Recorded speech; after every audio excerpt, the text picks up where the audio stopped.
શ્રી ગુરુદેવ દત્ત. કૃષ્ણમ વંદે જગતગુરુ. એ શ્રી કૃષ્ણ ભગવાને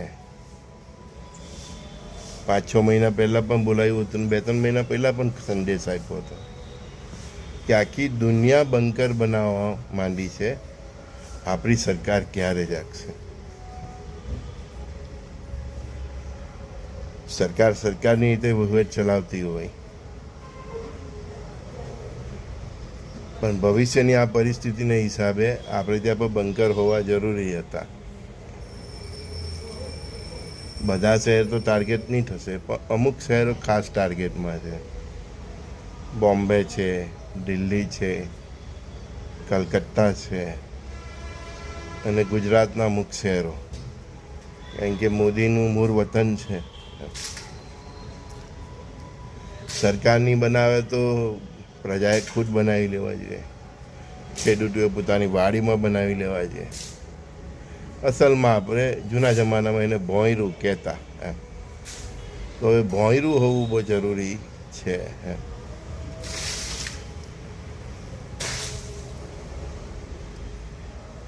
એક સુરક્ષા કવચ, પણ સૌથી બેસ્ટ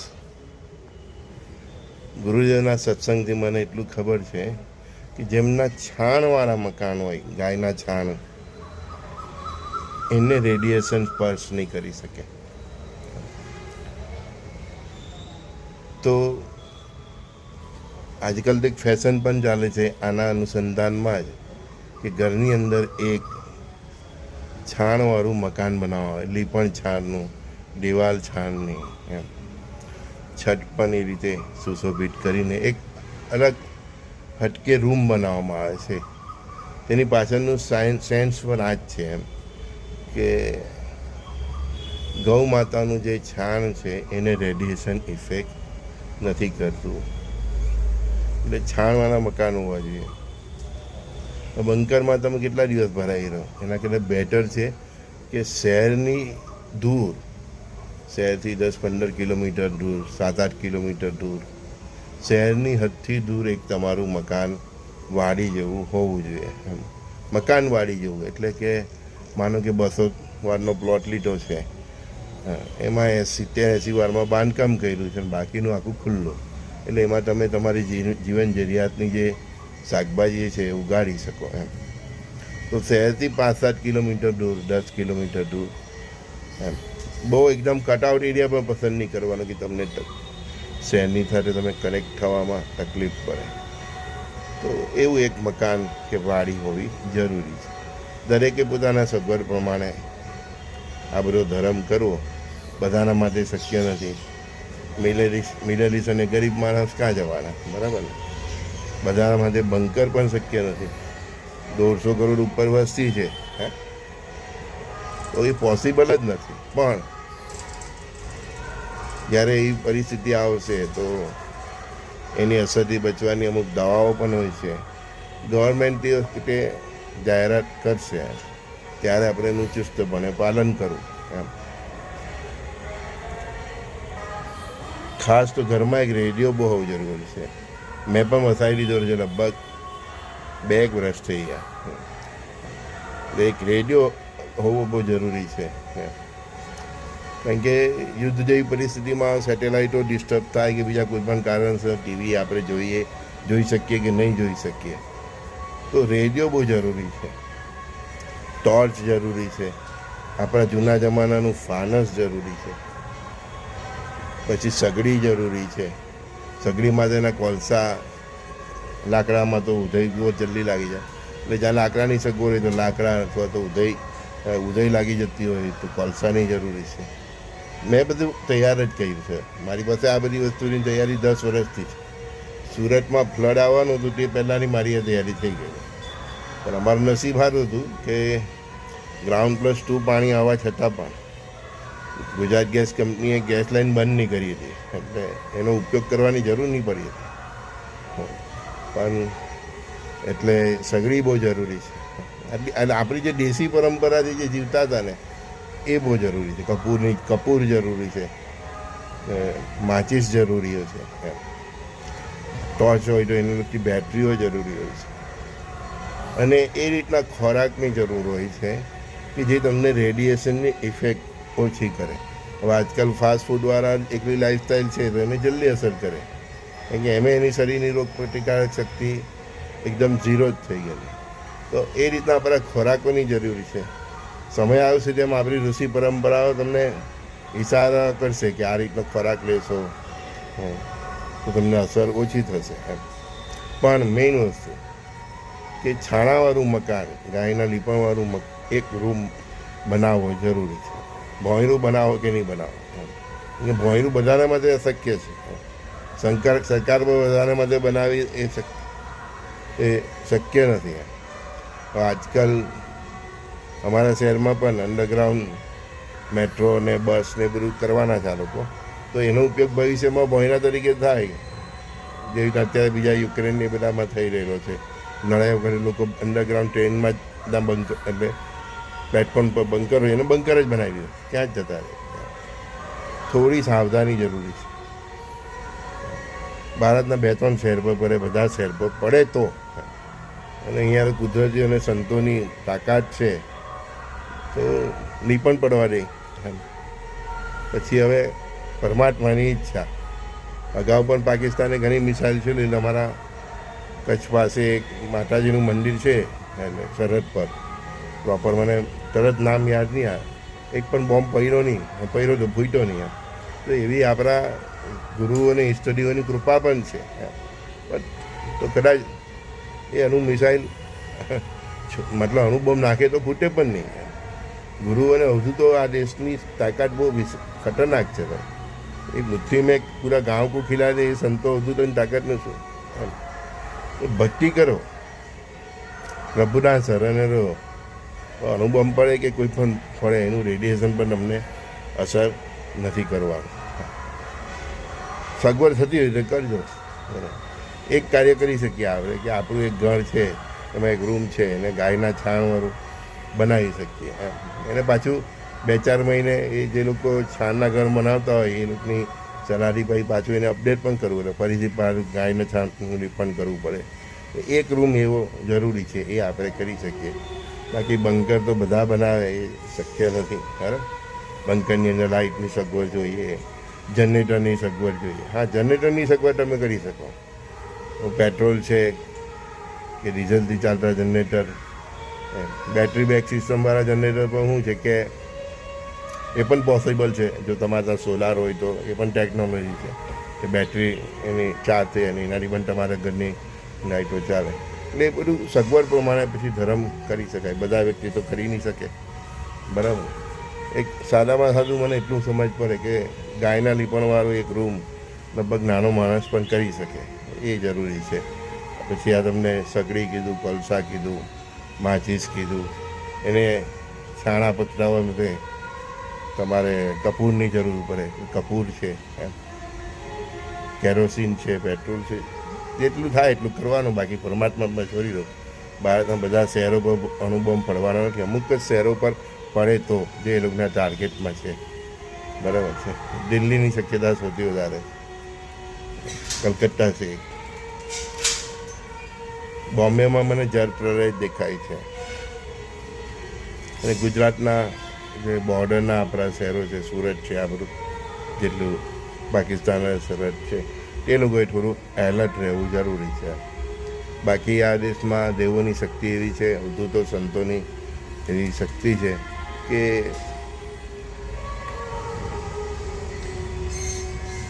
અણુ મિસાઇલને કંઈક ઘૂસવા પણ દે. અને જ્યાં સુધી મારી સમજ છે, મારો અનુભવ છે તે, અને કાર ખરાબ હોય ને કોઈ ઘટના ઘટી જાય તો અલગ વાત છે. બાકી અગાઉના યુદ્ધોમાં બોમ્બ પડ્યા તો એને ફૂટવા નથી દીધા. તો આ ગુરુઓ અવધૂતો અણુ મિસાઇલોને ફાવવા દેશે ને હવેના વોરમાં તો આપણી સાથે દેવી શક્તિઓ પણ જોડાવાની છે. કાર્તિકેયની સેના છે, દેવોની સેના છે. બહુ ખેલબૂતો ગહન છે. શરૂઆત તો થવા દો, જોઈએ પછી. બહુ અત્યારથી ચિંતા કરવાની જરૂર નથી. અત્યારે ખાલી એક જ ચિંતા કરવાની છે, શુદ્ધ સાત્વિક જીવન જીવવાની ટેવ પાડી દો. કોઈ દિવસ કાંદો તોડીને એની સાથે રોટલો ખાવો પડે. અમારા ગજાનમાં એક બેસ્ટ પ્રસાદ હતો, પીટલું બેસનનું, બહુ મસ્ત બને. તો એ પીટલું બનાવીને ખાઈ શકાય. બેસન છે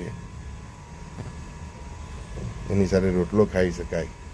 તો થોડું સાદું જીવન જીવી શકીએ એવી આપણી પ્રકૃતિ બનાવી દો. થોડો સમય ઇલેક્ટ્રિસિટી વગર રહેવું પડે તો એવી થોડીક ટેવ પાડી દો. એવું માનસિકતા કેળવી દો. એવું નથી કહેતો અત્યારથી લાઇટ પંખા બંધ કરે, પણ એ રીતની માનસિકતા કેળવી લો. જળનો સંચય કરવો જરૂરી છે. અંડરગ્રાઉન્ડ ટાંકી તમે બનાવી શકો જે તમને નાહવામાં પણ કામ લાગી શકે, પાણી પીવા માટે 5,000 10,000 લીટરની ટાંકી બનાવી શકો જે તમને કામ લાગી શકે. અનાજનું થોડું સ્ટોરેજ કરી શકો. જેટલું થાય એટલું કરી શકો. પોતાના માટે નહીં તો કોઈ બીજાને પણ મદદરૂપ થઈ શકે. બાકી બહુ ચિંતા કરવાની જરૂર નથી. આપણે ચિંતા કરવાની જે સૌથી વધારે આજે ઘૂસી ગયેલા છે ને રોહિંગ્યા ને બધા, એ લોકોને કારણે આપણે દેશમાં એક સિવિલ વોર જેવી પરિસ્થિતિ એ લોકો લાવી શકે. એ એક ચિંતાનું સૌથી મોટું કારણ. બાકી બોર્ડર બાંગ્લાદેશ હોય, પાકિસ્તાન હોય કે ચીન હોય કે પછી મલેશિયા આવે કે તુર્કી આવે,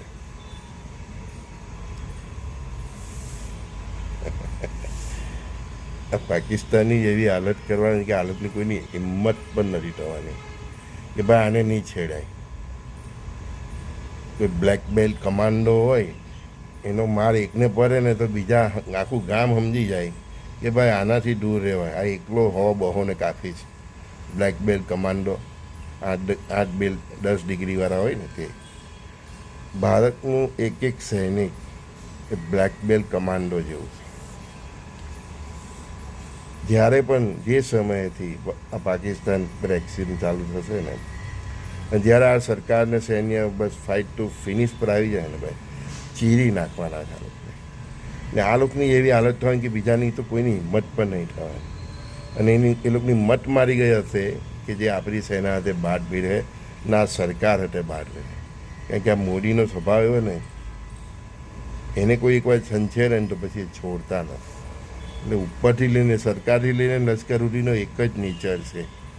જેનું દુર્ભાગ્ય હશે ને, આ શબ્દો સાંભળી લેજો, જેનું દુર્ભાગ્ય હશે ને તે ભારત સરકાર સાથે માથાજીકમાં ઉતરવાનું છે. પછી ત્યાં સુધી કહી દઉં કે પછી અમેરિકા પણ કેમ નહીં હોય કે ફ્રાન્સ કે યુરોપનું કોઈને પણ હવે આ સરકાર અને આ લશ્કર ગાંઠે એમ નથી. સમજી? છાપાઓમાં બધું આવીને તમને એમ નહીં કીધું અમેરિકાની સેના બહુ ખતરનાક ને રશિયા. આ દેશનું લશ્કર, એની લડવાની ક્ષમતા, એનો રાષ્ટ્રપ્રેમ, એની જીજીવિષા, એક સૈનિક મેં કીધું બ્લેક બેલ્ટ કમાન્ડો જેવો છે. આ લોકોને તો એવું જ લાગશે કે અમે કોઈ એલિયનની હાથે લડી રહ્યા છીએ. ઘણી સેના તો હથિયાર જ મૂકી દેવાની છે કે ભાઈ આ લોકોની હાથે આપણો પન્નો નહીં પડે. પોતાનો જીવ બતાવો સરને થઈ જવાનું છે. આગળ 90,000 પાકિસ્તાનના સૈનિક સરને થઈ ગયા ને, કોઈની તાકાત જ નથી ભાઈ આપણા લશ્કરની હાથે ફેસ ટુ ફેસ ફાઇટ કરવાની. સમજી? બહુ બધા એ લોકો મિસાઇલોથી હુમલો કરે, બોમ્બ મારો કરે, પણ યુદ્ધ તો થલ સેનાથી જ જીતાય છે. એ જ કબજો કરે ને એ જ કરે. બરાબર? આ એકને જ એક જ સંસ્કૃતિને એવી ઠેકાણે પાડી દેવાના છે ને કે બાકીના નામ પણ નથી લેવાના. અને બાકીના તે છતાં બાયલાઓ 10-12 ભેગા થઈને આપણી પર હુમલો કરવાની કોશિશ કરે, બાયલાઓની એ જ હાલત થાય છે. સમજ્યા? તો ડોન્ટ વરી, ચિંતા નહીં કરો. હું તમને ખાલી સજ્જ કરવા આવું છું. ભારત જ વિશ્વ વિજેતા બનવાનું છે. તમે જોવો, મને યાદ કરો. એમ આંગળી કરે એમ. આપણી સેના આટલી ખતરનાક છે. થોડું ઘણું નુકસાન થાય, થોડા ઘણા સૈનિકો પણ સહજ થશે, થોડો ઘણો રાષ્ટ્રને પણ ખર્ચો થશે. પણ હવે શું કહે કે ઘરમાં બહુ જીવજંતુ પડી ગયા હોય તો દવા છાંટવાનો ખર્ચો તો કરવો જ પડે ને, પછી આપણે તંદુરસ્તી સારી રીતે જીવી શકીએ. તો હવે આ સર્જરી થઈ જ જવા દો અને સરકારની સાથે તમે પણ સજ્જ રહો, સાવધ રહો અને પ્રસન્ન રહો. ડોન્ટ વરી, હે ને. થોડા મહિનાઓનું, થોડા વર્ષોનું આ એક સંઘર્ષ છે, બરાબર, એને પૂરું કરી લેવા દો. સાફ સફાઈ, બહુ બાવર ઉભરી ગયા છે, નીટ એન્ડ ક્લીન કરી લેવા દો આપણી આજુબાજુ. હવે આ સરકાર અને લશ્કર કોઈને છોડવાની નથી. એમાં જો આ પાકિસ્તાને વળતો જવાબ આપ્યો, એના બેન બજવાના છે. એની પ્રજા બરોબર કરવાની કે તમે કાંઈ ઇન્ડિયા હાથે માથું ઉચકું, સમજી. પાકિસ્તાનની પ્રજા ભૂખે મરવાની છે, પાણી માટે તરસી જવાની છે. જે પ્રજાને સવારે નીકળે તો સાંજે રોટલાની ફિકર હોય, એ હું લડાઈ કરવાની. લશ્કરના અને ગવર્મેન્ટના અને ત્યાંની પ્રજાના અમુક લોકોના કર્મો પૂરું પાકિસ્તાનની પ્રજા ભોગવવાની છે. 24 કરોડ કે જે કંઈ પણ છે, બહુ અંધાધુની થવાની છે. બહુ ત્યાં અરાજકતા થવાની છે. બહુ લોકો શરણ લેવા માટે બધી બોર્ડરો પર આવવાના છે. આપણી બોર્ડરો પર આવશે કે ભાઈ આપણે અમારી સરકારે જે કર્યું અમને તમારે ત્યાં રાખી દો. એટલી હદે આ લોકોની બધી પથારી ફરવાની છે. એની આ બાંગ્લાદેશની, ચાઇનાની પણ એ જ હાલત થવાની છે.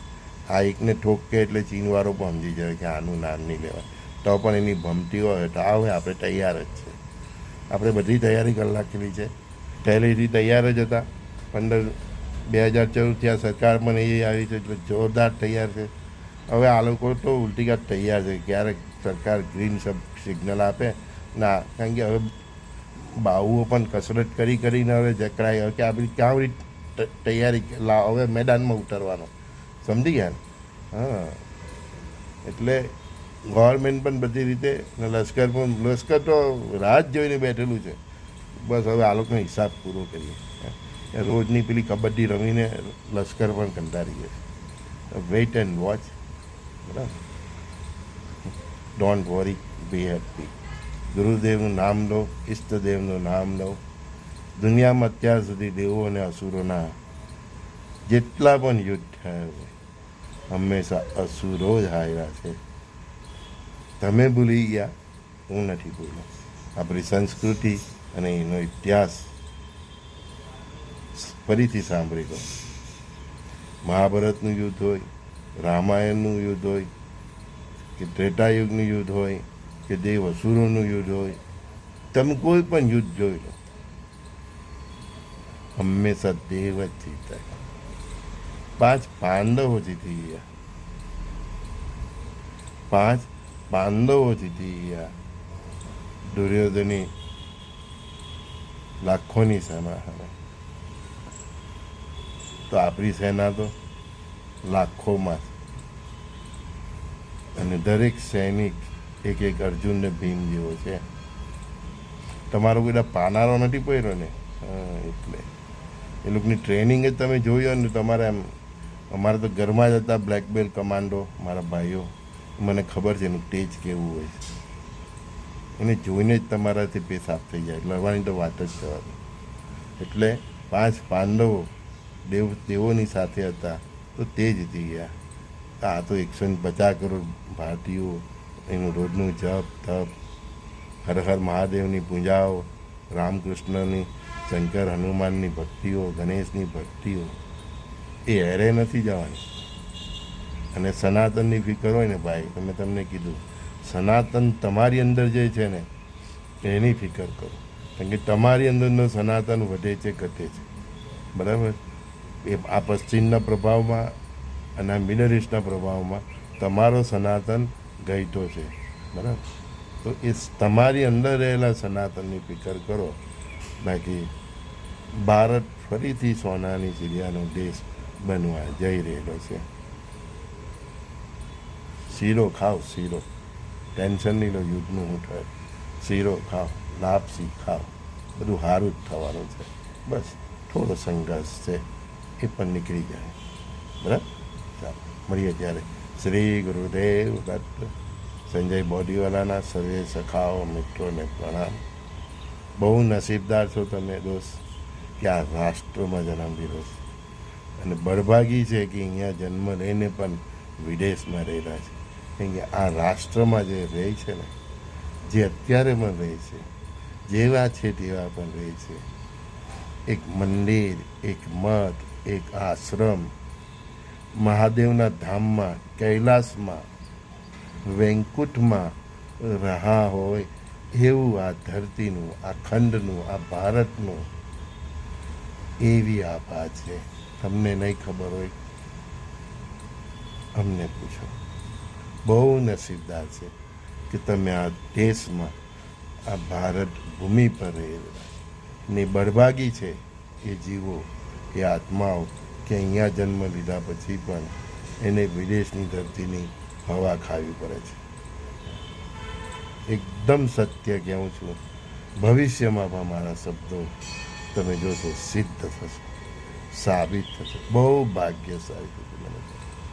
અને પ્રાર્થના કરજો ભગવાનને કે ફરી ફરી જન્મ આપે તો આ જ ભારત ખંડમાં આપે, આ હિન્દુસ્તાનમાં આપે, આ જ હિમાલયની શરણમાં આપે, આ જ ગિરનારની શરણમાં આપે, જ્યાં દેવો સાક્ષાત રહેવાનું પસંદ કરે. હે, તેના જેવી ભૂમિ કોણ? જ્યાં સંતો અવધૂતો અવતાર લેવાનું પસંદ કરે, એના જેવી ભૂમિ કોણ? હે, જ્યાં રામકૃષ્ણ શંકર હનુમાનની જય જયકાર થતી હોય, એના ઉત્સવો થતો હોય, એના જેવી ભૂમિકા હોય. જ્યાં રોજ સૂર્યનારાયણ દેવને પાણી ચડતું હોય, જ્યાં સૂર્ય યાગ થતા હોય, જ્યાં અવનવા એક એકથી હદથી હવનો થતા હોય, પૂજાઓ થતી હોય, એના જેવી ભૂમિ કોણ હોય? જેની પ્રજા પરસ્પર દેવો ભાવથી જીવતી હોય, જે પ્રજામાં વસુદેવ કુટુંબનો ભાવ હોય, જે પ્રજાએ મુગલો તો શું, પારસી, ખ્રિસ્તી બધાને સ્વીકારી લીધા હોય, બુદ્ધિસ્ટ બધાને, એના જેવી પ્રજા કોણ હોય? એના જેવી ભૂમિ કોણ હોય? મસ્ત રહો, સુખી રહો, એક રહો, નેક રહો. અખંડ ભારત બનાવવું છે ને, અખંડ હિન્દુ બનો. હિન્દુ બનો. જાત પાત ભૂલી જાઓ, ગાંચી, મૂચી, દરજી, ટેલર, બામર. પહેલાં અખંડ હિન્દુ બનો. બસ આપણે આટલું કરવાનું છે. શુદ્ધ સાત્વિક જીવન જીવવાનું છે, ચરિત્ર સાચવવાનું છે, સખા ભાવ કેળવવાનો છે, પરસ્પર દેવો ભાવથી દરેકને જોતા શીખવાનું છે. આખું વિશ્વ આપણું પરિવાર છે, એ રીતે જીવવાનું છે. પરમાત્મા તમારી હાથે છે. અનુભવમાં શું કરવાનું તમારું? હે શ્રી ગુરુદેવ દત્ત.